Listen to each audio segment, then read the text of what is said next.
Welcome to your favourite channel rising legal. আজকে আমরা ভারতের সংবিধানের এই ক্লাসে একটা ইম্পর্টেন্ট টপিক নিয়ে আলোচনা করব। The topic is citizenship. দেখুন ভিউয়ার্স, এই সিটিজেন সম্পর্কে যে কি অ্যাকচুয়ালি লটা বলছে ভারতীয় সংবিধান, এটাকে আমরা বিস্তারিত আলোচনা করার আগে সিটিজেনের মানেটা আমরা জেনে নেব। দেখুন, প্রত্যেকটা দেশের নাগরিককে দুটো ভাগে ভাগ করা হয়। একটা হচ্ছে সিটিজেন আর একটা হচ্ছে এলিয়েন। সিটিজেন হচ্ছেন তারাই যারা একটা দেশের মধ্যে সমস্ত সুযোগ সুবিধা পেয়ে থাকেন, আর এলিয়েন বা বিদেশি হচ্ছেন তারাই যারা একটা দেশে থাকলেও তারা কিন্তু সমস্ত সুযোগ সুবিধা কিন্তু পান না, সেই দেশের সমস্ত সুযোগ সুবিধা পান না। এবারে ভিউয়ার্স, যে আমাদের এই ইন্ডিয়ান কনস্টিটিউশন অনুযায়ী যে কিভাবে ধরুন একজন সিটিজেনশিপ পেতে পারেন, এই বিষয়টা নিয়ে আমরা জেনে নেব। এক্ষেত্রে আপনাদেরকে প্রথমেই বলি যে এই যে আমাদের সিটিজেনশিপ নিয়ে যে ভিডিও, এই ক্লাস আমাদের দুটো পার্টে রয়েছে। এই পার্টের পরে আপনারা পার্ট 2টা শুনলে পুরো সিটিজেনশিপ সম্বন্ধে আপনাদের একটা আইডিয়া হয়ে যাবে। কাজেই এই পার্টের পরে, এই পার্ট 1-এর পরে আপনাদের সকলকে পার্ট 2টা শোনার জন্য আমন্ত্রণ রইল। দেখুন, এই যে সিটিজেনশিপ, এটা কিভাবে আপনার অ্যাকচুয়ালি পাওয়া যাবে আমাদের ইন্ডিয়ান যে ল অনুযায়ী, এটার জন্য যেটা বলা হচ্ছে যে citizenship at the commencement of the constitution. Commencement of the constitution means যে ভারতের সংবিধান যবে থেকে কমেন্স করেছিল বা এসেছিল, দ্যাট ইজ 26 জানুয়ারি 1950।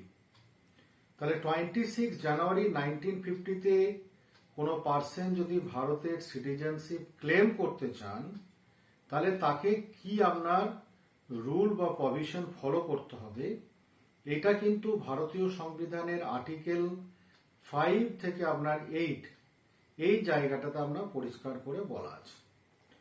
এবারে ভিউয়ার্স দেখুন, আর্টিকেল যে 5 যেটা, এখানে আপনার বলা হচ্ছে যে citizenship by domicile.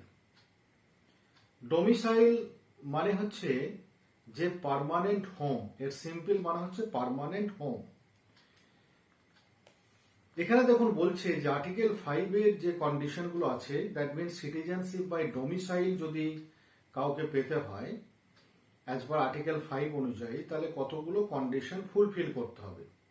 Number 1, he shall be the domicile of India. তাহলে ডোমিসাইলের মানে আমি অলরেডি এখনই বললাম যে সেই ব্যক্তিকে দেখাতে হবে তার একটা পার্মানেন্ট হোম ইন্ডিয়াতে ছিল। এবং ডোমিসাইলটা কিন্তু একটা খুব ইম্পর্টেন্ট ওয়ার্ড ভিউয়ার্স।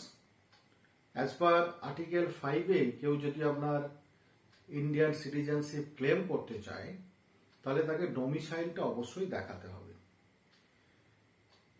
অ্যাকচুয়ালি এর সিম্পল যে মানেটা হচ্ছে intention to reside permanently in a particular place.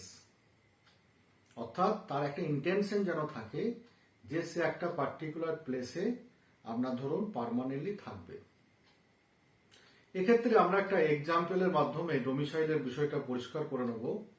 দেখুন, বলা হচ্ছে suppose A job post is 5 years in Sri Lanka, but after that A return to India. In this case, A's domicile is in India and not in Sri Lanka.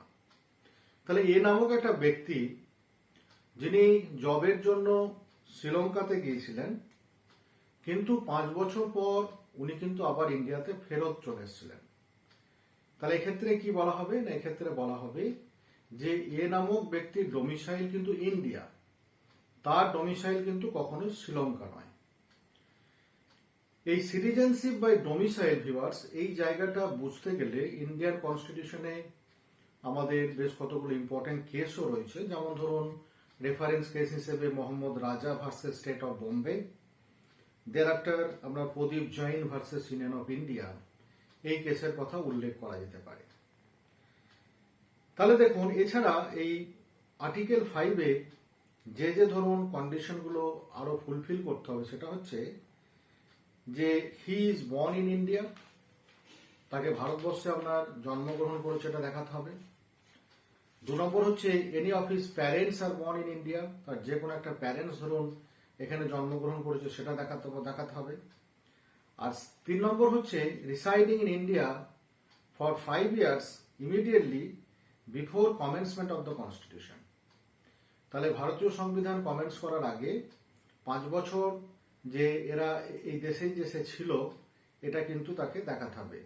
That means if any person reside in India since 1945, তারপরে কোনো ব্যক্তি যদি দেখায় যে সে ধরুন 1945 সাল থেকে এই দেশে আসছে, দ্যাট মিনস আমরা এটাই দাঁড়াই যে ভারতীয় সংবিধান কমেন্টস করার 5 বছর আগে, তাহলে 1945 থেকে সে এই দেশেই থাকছে, এটা যদি দেখাতে পারে তাহলে কিন্তু আপনার অ্যাজ পার আর্টিকেল 5 অনুযায়ী সিটিজেনশিপ বাই ডমিসাইলে কিন্তু আপনার সে ভারতের নাগরিকত্ব পেতে পারবে। এবারে দেখুন একটা এক্ষেত্রে আরেকটা কেসের কথা আমরা বলতে পারি যেটা আর্টিকেল 5 কে সাজেস্ট করে, that means citizenship by domicile, that is DP Joshi versus state of Madhya Bharati.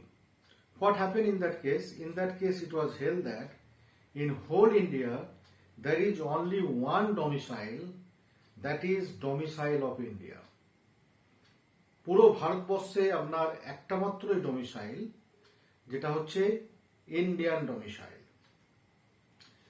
এরপরে ভিউয়ার্স আমরা চলে আসবো আর্টিকেল 6 এ।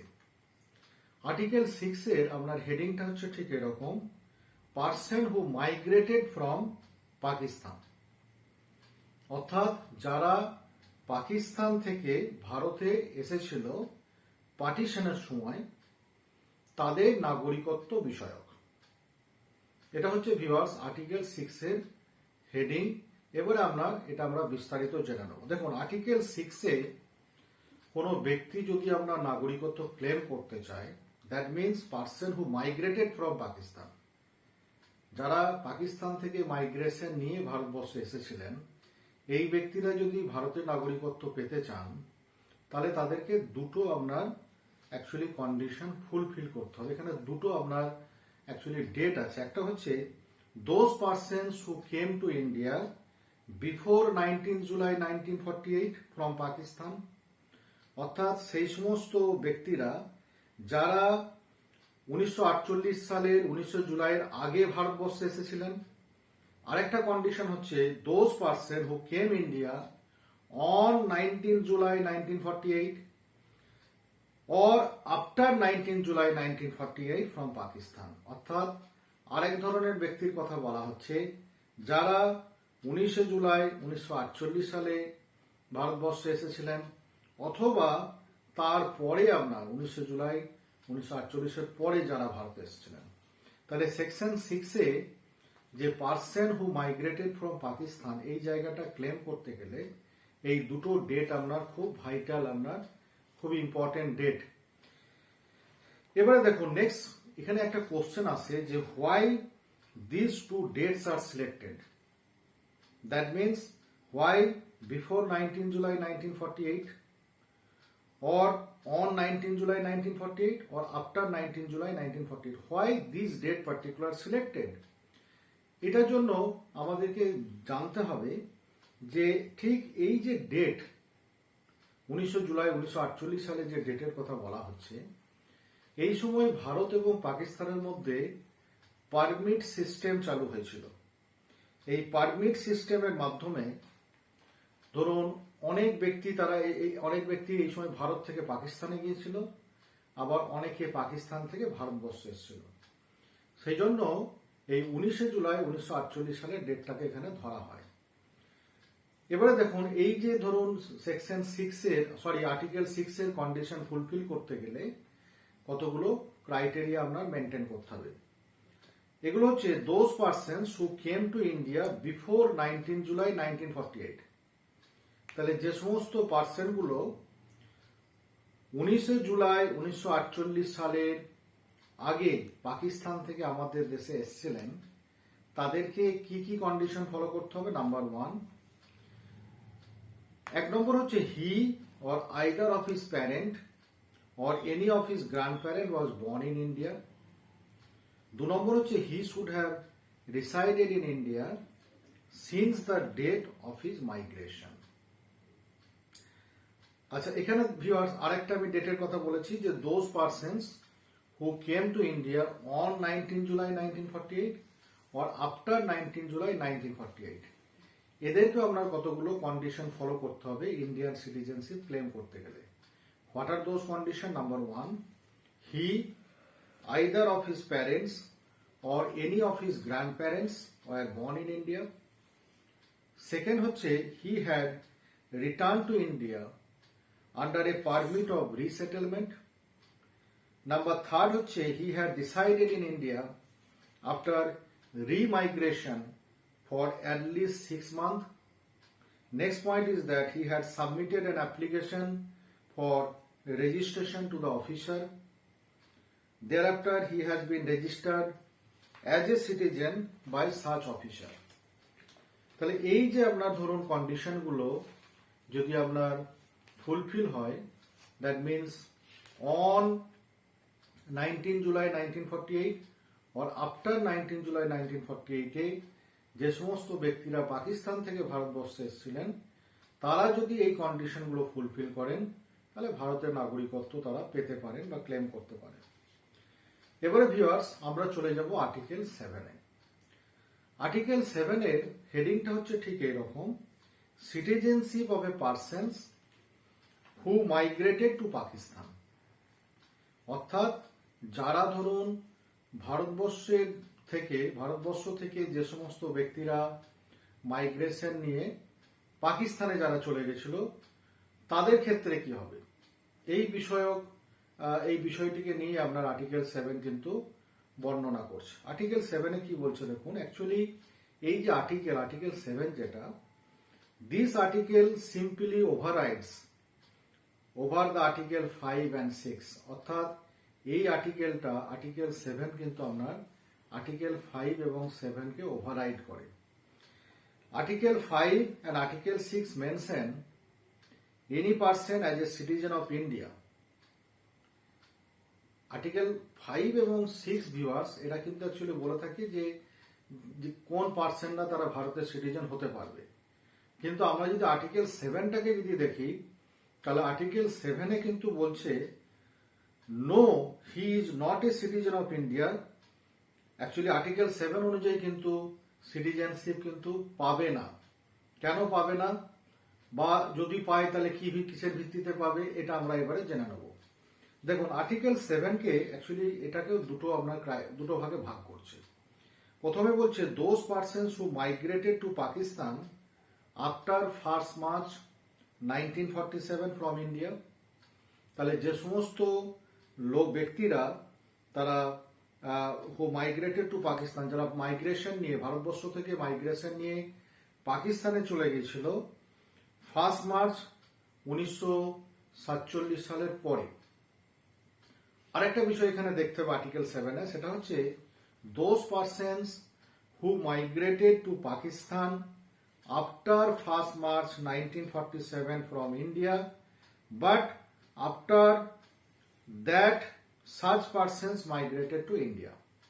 তাহলে এখানে কি বলছে না, কিছু কিছু ব্যক্তি যারা ধরুন 1 March 1947 পর ভারতবর্ষ থেকে মাইগ্রেশন নিয়ে পাকিস্তানে চলে গিয়েছিল, কিন্তু তারা কিন্তু আবার আমাদের দেশে কিন্তু ফেরত এসেছিল।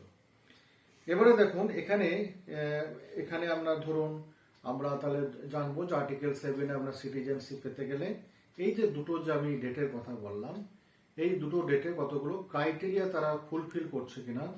যদি ক্রাইটেরিয়া ফুলফিল করে তাহলে তারা ভারতের নাগরিকত্ব ক্লেম করতে পারবে, আর যদি তারা ফুলফিল করতে না পারে তাহলে তারা পাবে না। যেমন ধরুন those persons who migrated to Pakistan after 1 March 1947 from India but after that such persons migrated to India. এখানে যে ক্রাইটেরিয়াগুলো লাগবে আপনার এই ক্ষেত্রে, সেখানে বলা হচ্ছে হি or either of his parents or any of his grandparents were born in India.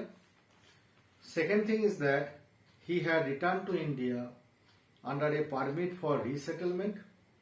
Third is that he had resided in India after migration for at least 6 months. Thereafter, he had submitted an application for registration to the officer. And number 5 is that he has been registered as a citizen by such officer. So viewers, actually those persons who migrated to Pakistan after 1st March 1947, এরা যদি ধরুন আমাদের নাগরিকত্ব যদি claim করতে চায় তাহলে এই কন্ডিশনগুলো তাদেরকে ফুলফিল করতে হবে। এরপর আমরা এই আর্টিকেল 7 এর নেক্সট স্টেজ বা নেক্সট ফেজ যেটা বলেছিলাম তার গ্রাউন্ডগুলো আমরা জেনে নেব। দেখুন এখানে বলা হচ্ছে citizenship of person of India origin. Actually article 8 এ চলে এলাম, সরি, আমরা এরপর আর্টিকেল 8টাকে জেনে নেব যে citizenship of persons of Indian origin residing outside India. এক্ষেত্রে কি প্রভিশন না, যারা ধরুন যে citizenship of person of Indian origin, এরা কিন্তু ইন্ডিয়ান অরিজিন কিন্তু যারা ভারতের বাইরে থাকে, এদের ক্ষেত্রে সিটিজেনশিপ পাওয়ার আপনার কি প্রসিডিওর আছে না, এখানে বলছে যে এখানেও এদেরকে কতগুলো কন্ডিশন ফুলফিল করতে হবে। যেমন his parents, his grand parents are born in undivided India, that is the British India. Second point is that registered as a citizen of India, diplomatic or consular representative of India registered such person as a citizen of India in which country he presently resided now. For example, if any person who is Indian origin presently resided at Japan, such person treated as Indian citizen if diplomatic or consular representative of India registered him as a Indian citizen. তো viewers, এই ছিল আমাদের আজকের citizenship ক্লাসের আপনার মুখ্য আলোচনা, যে সিটিজেনশিপের সংজ্ঞাটা কি এবং কারাই বা ধরুন আমাদের এই সিটিজেনশিপ বা নাগরিকত্ব ক্লেম করতে পারবে at the commencement of the Indian constitution, যেটা আপনার আর্টিকেল 5 to 8 আপনার বর্ণনা করছে ভারতীয় সংবিধান। আশা করা যায় যে এ ব্যাপারে আপনারা একটা স্বচ্ছ ধারণা পেয়েছেন। পরিশেষে বলি যে যারা আমাদের এই রাইজিং লিগেল চ্যানেলের সাথে আছেন আপনাদেরকে সকলকে অসংখ্য ধন্যবাদ।